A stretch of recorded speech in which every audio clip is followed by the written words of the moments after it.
Narito na ang programang One Nutrition, One Nation. Talakayan at balitaang pangnutrisyon at pangkalusugan ng bayan. Napapakinggan tuwing Miyerkules, alas 3 hanggang alas 4 ng hapon sa impilang ito.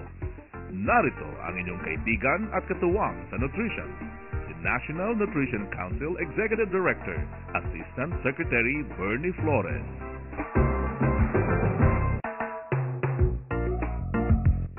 Isang masaya at masustansyang Miyerkules ng hapon sa lahat ng mga listener ng One Nutrition, One Nation mula Luzon, Visayas at Mindanao. Si Asek Bernie Flores po ito mula sa tanggapan ng National Nutrition Council and Department of Health sa Taguig City. Naku, last day na tayo ng August at bukas ay Bear na. Magsisimula na ang Bear Month. At ibig sabihin yan, malapit na ang Pasko, kaya pwede nyo na pong umpisahan ang inyong listahan ng bibigyan ng regalo sa Pasko para wala kayong makalimutan. Siyempre, huwag niyo akong kalimutan. Pero bago nyo gawin yan, samahan nyo muna ako dito sa ating programang One Nutrition, One Nation. Nasa huling installment na tayo sa ating topic na breastfeeding dahil ngayon ang last day ng National Breastfeeding Awareness Month. Kaya mamaya, pag-uusapan naman natin kung paano maipagpapatuloy ni Mami ang pagpapasuso sa kanyang anak habang siya ay nasa trabaho or siya ay balik trabaho na. Punong-puno na naman ang ating programa sa hapong ito kaya dyan lang po kayo at magbabalik ang One Nutrition, One Nation. One Nutrition, One Nation.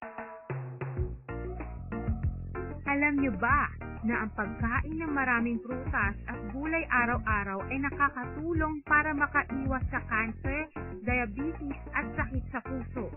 Bukod sa nakakatulong sa pagbawas ng timbang, nakakatulong din ang pagkain ng maraming prutas at gulay sa pagsasaayos ng konsentrasyon ng asukal sa dugo, pagpapababa ng antas ng kolesterol sa dugo, at para maiwasan ang pagkakaroon ng cancer.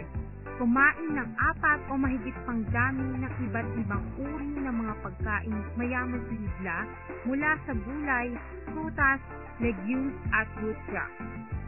Wastong nutrisyon. Alamin, gawin at palaganapin. Isang paaralang hatid ng National Nutrition Council ng Department of Health. Alam niyo ba na ang pagkakaroon ng mataas na antas ng kolesterol sa dugo ay nakapaglalagay sa isang tao sa panganib ng pagkakaroon ng sakit sa puso? Pagkukulan ang kinakain uri ng taba bukod sa dami nito.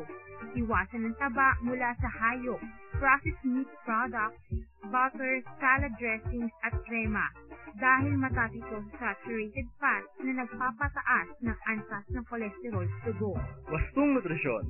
Alamin, gawin at palaganapin. Isang paaralang hatid ng National Nutrition Council ng Department of Health. One Nutrition, One Nation. Nagbabalik ang One Nutrition, One Nation program. Asek Bernie po muli. Sa puntong ito, magtungo muna tayo sa Bicol Region. Sa Sorsogon City in particular kung saan naroroon ang Radyo Kasanggayahan 95.1 MHz FM. Ang station manager po ay si Mr. Ismael Lopez at siya din ang presidente ng Sorsogon Broadcasting Cooperative na siyang kapartner ng National Nutrition Council sa Nutri-Eskwela Project na ito. Kasama ang Sorsogon State College. Masustansyang hapon po, Mr. Lopez, at sa inyong lahat dyan sa Sorsogon City. Masustansyang hapon po naman. Opo, kumusta din po kay Dr. Antonio Fuentes, ang atin pong Pangulo ng Sorsogon State Colleges? Okay naman po siya, maayos naman po. Nag-uusap naman po kami. Okay, mabuti po marinig yan. Kumusta po ba ang operations ng Radyo Kasanggayahan, Mr. Lopez, para po sa impormasyon ng ating mga tagapakinig? Alam niyo po, buong Nutri-Eskwela program, 15 estasyon po ng radyo, community radio stations, ang nakikinig po sa atin ngayon. Kaya magandang iyabang nyo naman ang operations ng Radyo Kasanggayahan. Maayos naman po. Nag-uumpisa kami ng alas 5 ng umaga hanggang alas 5 ng hapon.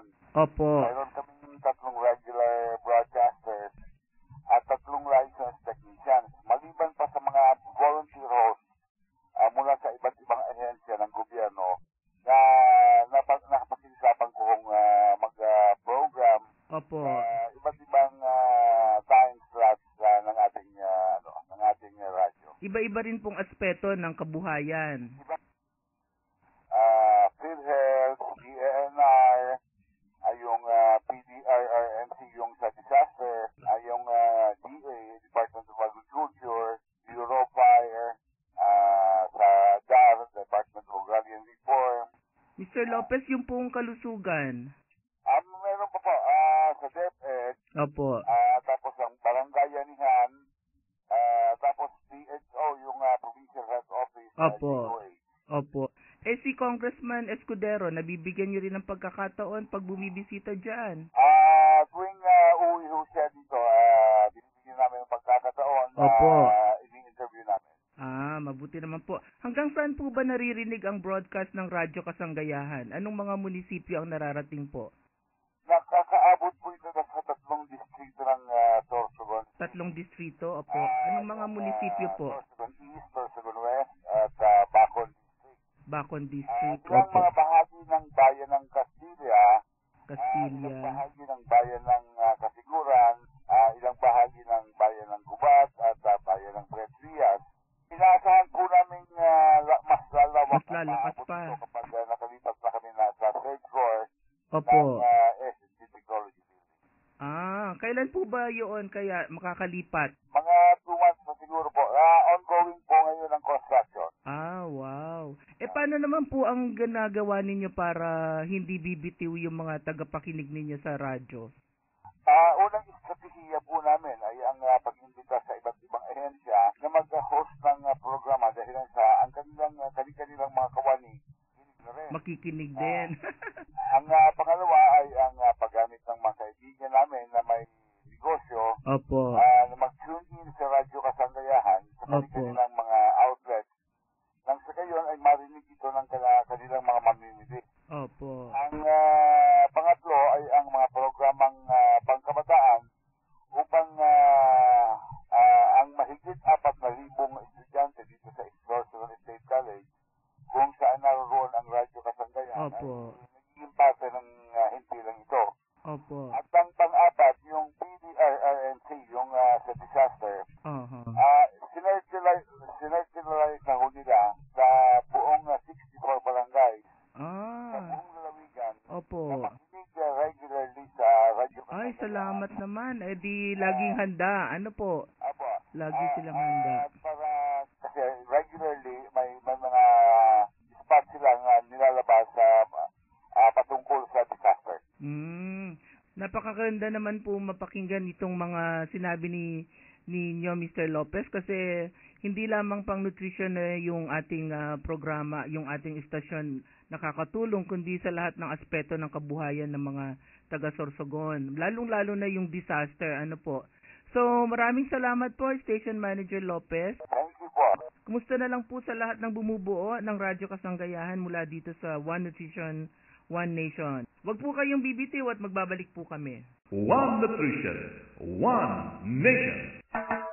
Alam niyo ba na ang palagiang paghuhugas ng kamay ay isang mabisang paraan upang tayo ay makaiwas sa mikrobyo na may dalang sakit gamit ang sabon at malinis na tubig, maghugas ng kamay bago at matapos ang paghahanda ng pagkain, kapag galing sa palikuran, pagtapon ng basura at iba pa. Kapag nasa ibang lugar at walang tubig, maaari ring gumamit ng hand sanitizer upang mamatay ang mikrobyo sa ating mga kamay. Wastong Nutrisyon. Alamin, gawin at palaganapin. Isang paaralang hatid ng National Nutrition Council ng Department of Health. Alam niyo ba, ang hypertension, heart disease, at stroke, cancer, diabetes, at chronic obstructive pulmonary disease ay tinatawag na lifestyle-related diseases dahil ang pagkakaroon ng mga sakit na ito ay may kinalaman sa ating pang-araw-araw na pamumuhay o lifestyle. Para iwas sakit, magkaroon ng healthy at active na lifestyle araw-araw. Wastong Nutrisyon. Alamin, gawin at palaganapin. Isang paaralang hatid ng National Nutrition Council ng Department of Health. One Nutrition, One Nation. Patuloy ang talakayan natin sa nutrition dito sa One Nutrition, One Nation. Nitong mga nagdaang linggo ay tinalakay natin ang kabutihang dulot ng breastfeeding sa anak at sa nanay. Pinag-usapan din natin ang mga problema ng mga nagpapasusong ina at paano maiwasan o malulunasan at gayon din ang breastfeeding support groups na siyang gumagabay sa ating mga nanay para maging maayos ang pagpapasuso sa kanilang mga anak. Para sa mga stay-at-home moms, masasabi nating walang problema ang pagpapasuso dahil nasa bahay lang sila. Anytime, maaari nilang pasusuhin ang kanilang anak. Pero, paano kung babalik na sa trabaho si mami? Ibig bang sabihin ay kailangan na niyang itigil ang pagpapasuso? Aba, kawawa naman si baby. Dapat ay patuloy pa rin yung pagbibigay ng breast milk sa kanya. Paano nga ba ang breastfeeding in the workplace? Para talakayin niyaan, narito ang ating guest sa hapong ito at siya ay walang iba kundi ang Manager of Corporate Social Responsibility Project Unit ng ating partner na Employers Confederation of the Philippines o ECOP. Siya ay walang iba kundi si Miss Rodora Buenaventura. Masustansyang hapon, Miss Rodora, and welcome dito sa One Nutrition, One Nation. Isang magandang hapon, Asik Bernie. Magandang hapon po. Natutuwa naman kami at pumayag kayong makapanayam kahit sandali lamang para pag-usapan natin yung pagpapasuso ng mga nanay, pagpapatuloy ng pagpapasuso sa kanilang mga baby pag balik trabaho na siya. Oo, ano po ba ang pwedeng gawin ng nagpapasusong ina para patuloy niyang mabigyan ng breast milk ang kanyang anak kahit siya ay balik trabaho na? Alright, Asik Bernie, alam natin na maraming mga nanay ngayon ang pumapasok na sa world of work o mga nagtatrabaho. Pero contrary dun sa mga misconception na kailangan na nilang huminto sa pag-breastfeed, maaari pa rin pong magpatuloy ang ating mga nagtatrabahong nanay. Sa pamagitan po yan ng pwede po nilang express ang kanilang mga breast milk habang sila ay nasa trabaho, and then pwede na po nila itong store and then iuwi nila sa hapon pasalubong kay baby. Oo, pero kasi iba-ibang workplaces ang ating mga nanay. So yung iba meron ng kakayahan na meron na kaagad sila ng facility where they can express their milk and then store the milk and at the end of the day bring home the milk. Pero paano po yung mga kumpanya o yung mga workplaces na wala pa ng ganitong facility? Paano po ma-encourage yung mga nanay na mag-express ng milk? Actually po, meron na po kasi tayong bagong batas. Yung po yung ating Expanded Breastfeeding Promotion Act of 2009. Pero before pa po magkaroon ng batas na ito, marami na rin pong mga kumpanya sa Pilipinas ang merong mga inisyatibo na nagsumusuporta po sa ating mga nanay na nag-breastfeed po kahit na nasa trabaho. Ma'am Rodora, pwede ba kayong mag-mention lang ng mga ilan-ilan na mga kumpanya, lalo na po yung malalaking kumpanya na meron na ng mga facilities for breastfeeding? Iba po yung ating mga companies, no? Meron po mga malalaking kumpanya na meron po silang mas malaking facilities kagaya po ng Johnson & Johnson Philippines, yung pong kanilang meron po silang breastfeeding facility. Pero meron naman pong mga ibang kumpanya na hindi po ganun kalaki, pero meron po silang mga corner dun sa kanilang opisina na kung saan pwede pong yung ating mga lactating or nursing mothers ay pwede pong mag-express ng milk. So may mga kagaya po ng Hamlin Industrial Incorporation sa Cavite. Oo. Meron na rin po silang ganitong initiative.